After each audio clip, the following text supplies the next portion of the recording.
1.5 மாசத்துல தான் குழந்தை வந்து விவரமாக சிரிக்க ஆரம்பிக்குது. அப்புறம் அப்படியே சிரிக்க ஆரம்பிக்கிறோமா.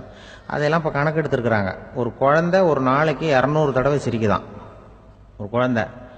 பெரியவங்கள்லாம் 15 தடவை சிரிக்கிறாங்களாம். 200 தடவை சிரிச்சுக்கிட்டு இருந்த நாம அப்படியே குறைஞ்சி 15 ஆயிட்டு. அதனால தான் இருதய நோயெல்லாம் வருது, ஹார்ட் அட்டாக்லாம் வருதுன்னு கண்டுபிடிச்சிருக்கிறாங்க. 200 சிரிப்புக்கு வந்து அது வந்து இயல்புத்தன்மை, மனுஷனுடைய இயல்புத்தன்மை சிரிக்கிறது. அதுக்கு ஜோக்கே தேவைப்படாது. ஆனால் இப்போ காலங்காலமாக நாம் என்ன போதிக்கப்பட்டு வந்திருக்கிறோம்னா, சிரிப்புங்கிறது ஒரு பாவமான செயல்.